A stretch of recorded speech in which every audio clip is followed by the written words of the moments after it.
gaji kita itu adalah. Halo semuanya, salam dari Liverpool, Inggris. Bersama saya, channel Satria Ponde. Nah, hari ini saya mau membahas tentang berapa sih pendapatan bule itu. Ya termasuk saya juga karena saya tinggal di negara bule.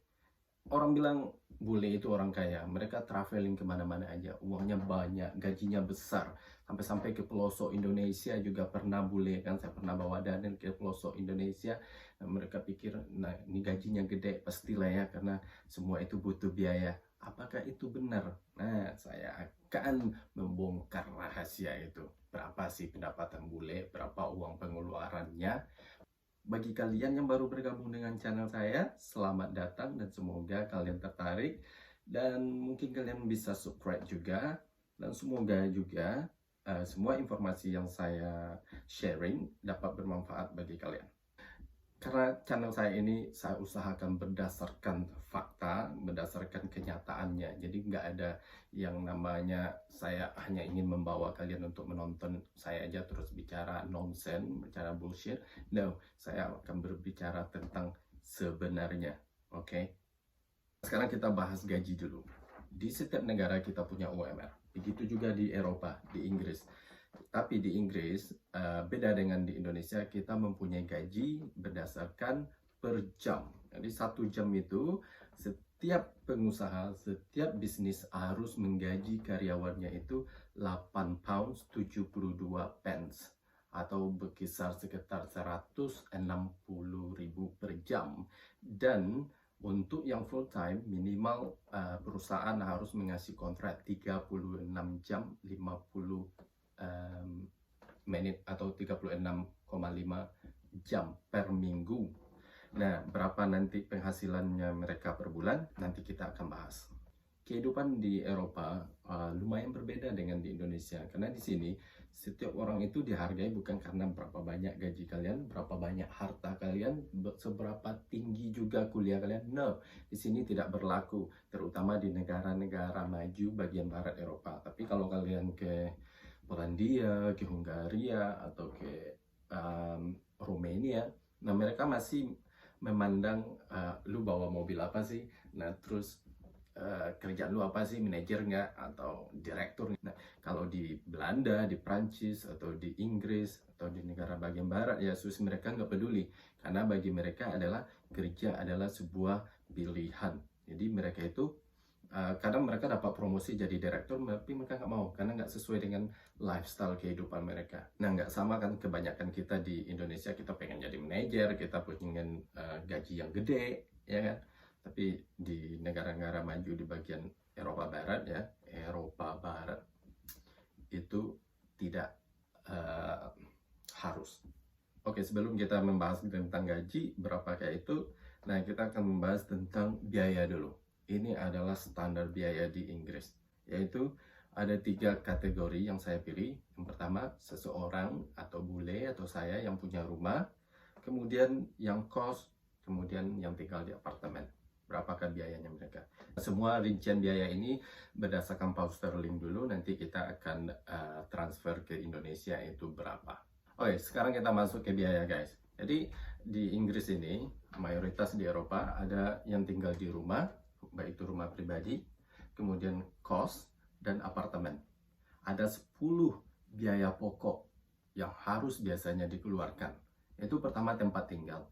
Jadi jarang sekali di Eropa ini orang beli rumah cash langsung bayar. Biasanya mereka kredit, ya kan?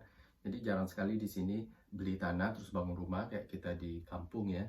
Tapi di sini biasanya cari rumah terus kredit ke bank, namanya mortgage, kayak KPR di Indonesia. Jadi biaya tempat tinggal itu kalau punya rumah itu KPR-nya bayar itu standarnya adalah 400 pounds, dan kalau kalian kos berarti kalian harus bayar uang kos itu sekitar 350 pounds, dan apartemen adalah 650 pounds. Kenapa apartemen mahal? Karena biasanya apartemen itu berada di pusat-pusat kota. Yang kedua adalah council tax. Ini adalah sebuah pajak tempat kita tinggal. Jadi pemerintah lokal itu memanajemen semua sampah dari rumah tangga atau sampah dari apartemen, itu mereka angkat dan mereka lokasikan ke tempat pembuangan sampah. Jadi kita harus itu bayar ke pemerintah lokal, atau kalau di Indonesia bisa dibilang ke kecamatan, seperti itu. Nah, untuk yang rumah itu bayar 140 pound standarnya, dan apartemen kadang lebih mahal sedikit karena di kota, jadi 150 pound. Namun kalau kalian kos, kalian nggak bayar, itu udah dibayar oleh yang punya rumah. Dan yang ketiga adalah transportasi. Ya, kalau punya rumah, kalau kalian kerja di perkotaan, tentu kalian punya jarak ya dari rumah ke tempat kerja. Nah, minimal itu adalah 75 pound. Tapi kalau kalian tinggal di apartemen, berarti tinggal di kota, kerja di kota, nggak bayar ya kan? Transportasinya bisa jalan kaki ke tempat kerja. Dan kos sama juga dengan di rumah. Kemudian adalah makan, minum, dan kehidupan sosial, mau ketemu teman, ya kan, beli masak dan lain-lain itu. Standarnya itu adalah 300 pound per bulan guys, untuk semua orang. Itu biasanya minimum. Yang kelima adalah listrik. Listrik itu sekitar 30 pounds untuk yang punya rumah ataupun apartemen. Tapi kalau yang ngekos nggak bayar listrik guys. Yang keenam adalah gas. Jadi kalau mau masak itu pakai gas, semua orang pakai gas di sini. Itu sama juga dengan listrik 30 pounds. Dan bagi yang kos nggak bakal bayar, dan yang apartemen pasti, ya kan. Kemudian air lagi, air di sini bayar, ya kan, sama di Indonesia kita juga bayar ya. Lagi yang tinggal di kota, kecuali yang di kampung bisa ambil dari sumur, ya kan, atau dari sungai, terus disaring. Yang kedelapan adalah kontrak HP guys. Semua orang di dunia ini sudah punya HP, kecuali anak-anak, ya kan. Anak-anak juga punya HP, ya kan? Nah, HP di sini sangat-sangat penting sekali. Biasanya kita kontrak seperti di Indonesia, kita tanda tangan kontrak dengan simpati dan bayar per bulan. Sini sekitar 50 pounds, ya setiap orang 50 pounds, siapapun yang tinggal ngekos atau di apartemen.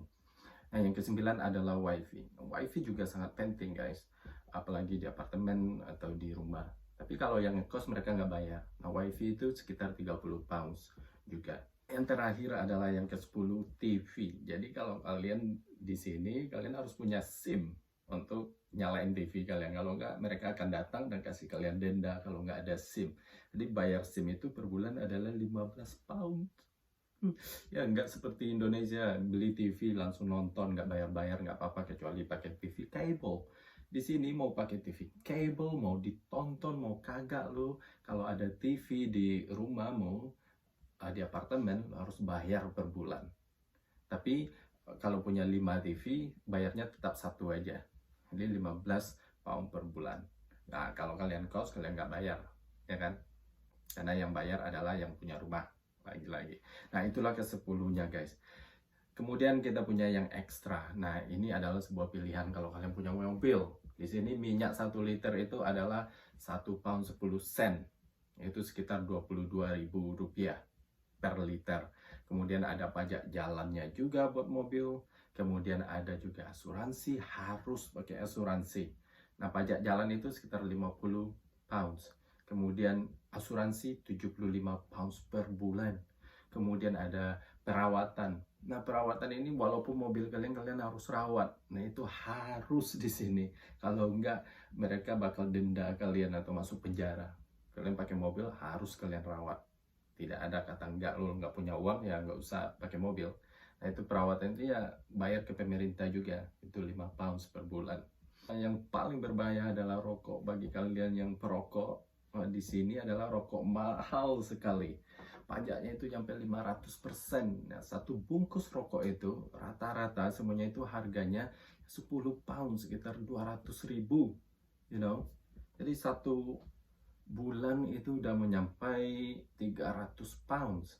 Nah, makanya banyak sekali orang-orang di sini yang berhenti merokok. Bagus ya sebenarnya. Jadi total keseluruhannya itu adalah, bagi saya yang punya rumah di Inggris, saya itu harus mengeluarkan biaya 1.100 pounds. Dan seperti Daniel yang ngekos, dia harus mengeluarkan biaya sekitar 775 pounds. Jika dia tinggal di apartemen, yaitu sekitar 1.285 pounds. Terlihat sekali ya bahwa yang tinggal di apartemen jauh lebih mahal dibandingkan tinggal di rumah atau ngekos. Tambah lagi kalau punya mobil dan ngerokok. Jadi total biayanya kalau tambah ekstra itu jadi 1.590 pound untuk saya. Kemudian untuk Daniel yang ngekos 1.265 pounds. Dan untuk Daniel jika dia tinggal di apartemen 1.775 pounds. Kemudian kita bahas tentang gaji. Kalau gaji ya tergantung dimanapun, tergantung dengan pekerjaan kita. Jadi saya mengambil contoh yang pada umumnya, yang general, yaitu karyawan biasa, baik itu di toko atau karyawan kantor biasa yang bekerja lebih dari 2 tahun. Kalau kita ambil direktur kan nggak banyak direktur dibanding dari karyawan biasa. Nah, gaji kita itu adalah sekitar 45 juta rupiah per bulan. Tapi tidak semuanya masuk ke tabungan kita. Ada potongan dulu diambil oleh pemerintah, yaitu pajak gaji dan asuransi. Nah, dua itu adalah digunakan pemerintah untuk rumah sakit, kepolisian, dan yang lain-lain. Karena kita semuanya gratis ya di sini. Kalau sakit nggak bayar. Nah, kalau saya punya rumah, kemudian punya biaya yang basic tadi itu sekitar 1.100 pound sebulan, berarti saya bisa nabung sekitar 400 pound dalam sebulan. Itu belum termasuk saya kalau saya mau beli baju, ya kan, holiday mungkin. Nah, bagi Daniel yang ngekos, itu setengah dari gajinya itu bisa dia simpan atau dia bisa belanjain dengan kebutuhan lain. Tapi kalau apartemen tinggal, ya paling sisa berapa, 215 pound. Kenapa? Apartemen sangat mahal. Biasanya orang di sini tinggal di apartemen itu sharing dengan yang lain, dengan temanmu. Jadi cari yang 2 kamar, terus bayar setengah-setengah, baru bisa nyimpan.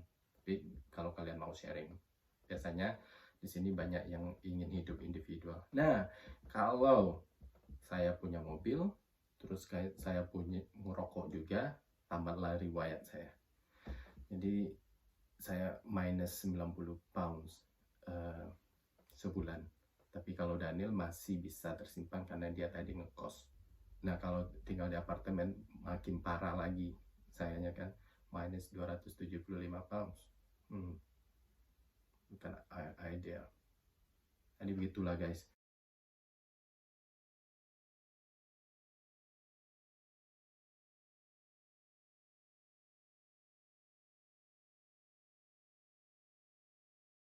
Nah, bule-bule yang kalian lihat traveling itu, mereka punya gaji pasti lebih dari 1.500 pounds. Atau mereka suka nyimpan ya, nabung. Ya seperti saya juga selalu nabung dan nabung. Saya nggak ada party yang huru-huru hara gitu, sekali-sekali aja. Jadi ada juga yang memang gajinya lebih dari 2.000 pounds. Seperti Daniel, dia gajinya sekitar 2.000 pounds. Jadi ya dia punya uang. Ya tergantung pengalaman kalian kerja juga. Oke guys, itulah rincian semua rahasia kita di sini.